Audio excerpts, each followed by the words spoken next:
Welcome to day 14 of 100 days vlog. எனக்கு பின்னாடி இருக்குல்ல, இது கிரீன் ஸ்கிரீன் இல்ல, கிரீன் பெயிண்ட். அதுவும் இந்த பெயிண்டே எங்க அப்பா கையால அடிச்சு கொடுத்தாரு. சில பேர் வீட்டுல எல்லாம் இந்த மாதிரி வீடியோ கீழே எடுத்துட்டு இருந்தா ஏதோ பைத்தியக்காரத்தெல்லாம் பண்ணாம போய் படின்னு சொல்லுவாங்க. பட் எங்க வீட்டுல இந்த மாதிரி பெயிண்ட் எல்லாம் அடிச்சு கொடுத்து ஏதோ பண்றான்னு பண்ணிட்டு போட்டு ஃப்ரீயா விட்டுறாங்க. இந்த மாதிரி சில பேர் பல பேர் இருப்பீங்க. நமக்கெல்லாம் இந்த மாதிரி ஃப்ரீடம் நம்ம கையில கொடுக்கும் போது அதை நம்ம கரெக்டா யூஸ் பண்றோம்னு சொல்லிட்டு ஃபீல் ஆகுது. இன்னைக்கு எதுக்கு இந்த வீடியோனா ஒரு மாதிரி பிளாங்கா ஃபீல் ஆகுது. உண்மையா நான் உங்ககிட்ட கேட்கறேன், என்னோட வீடியோஸ் அட்லீஸ்ட் சில வீடியோஸ் உங்களுக்கு பிடிச்சிருந்துச்சுன்னா இந்த வீடியோக்கு லைக் கமெண்ட் பண்ணிட்டு இருக்கோம். பிகாஸ் நான் தெரிஞ்சுக்கணும்னு ஆசைப்படுறேன். ஏன் அந்த பிளாக்னஸ் ஃபீல் ஆகுதுன்னு நான் உங்ககிட்ட சொல்றேன்.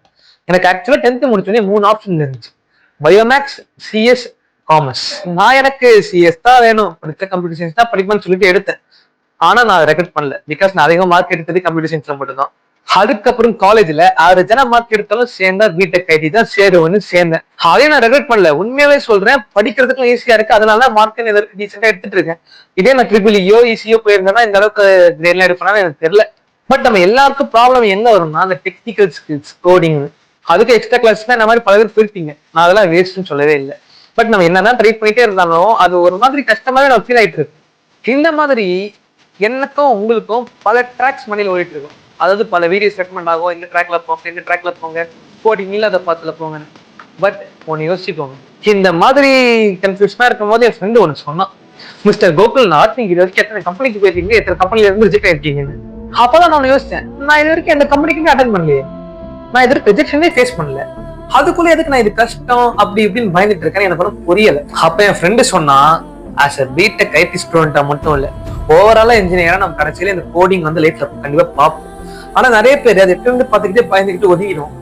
இங்க அவன் என்ன சொல்ல வரான்னா, ஆக்சுவலா அவன் மூலியமா நான் உங்ககிட்ட சொல்றேன், இங்க நம்ம அந்த விஷயத்த ஸ்டார்ட் பண்ணிட்டோம். நம்ம பிடிச்சி சேர்ந்தமோ இல்ல நமக்கே தானா அந்த யூனிவர்ஸ் அமைச்சு கொடுத்ததோ தெரியாது. ஆனா நம்ம இப்ப அந்த விஷயத்துல தான் இருக்கும்.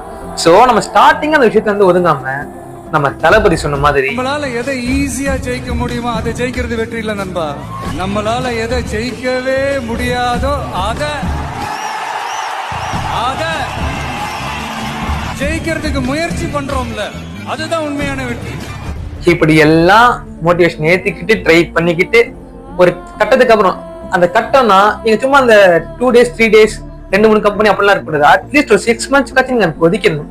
அதுக்கு ஒர்க் அவுட் பண்ணணும், அதுக்கான டைம் நீங்க கொடுக்கணும். அதுக்கப்புறம் உங்க ரிசல்ட் தானாவே வரும். அந்த ரிசல்ட்ல உங்களுக்கு தெரிஞ்சிடும் இது நமக்கு வருதா இல்லையா. சோ நமக்கு ஒரு விஷயம் இவ்வளவுதான் முயற்சி பண்ணி வரலன்னா அதுல இருந்து வரைக்கும் போறது தப்பு இல்லை. பட் ட்ரையே பண்ணாம ஒதுங்கணும்னா அதுதான் தப்பு.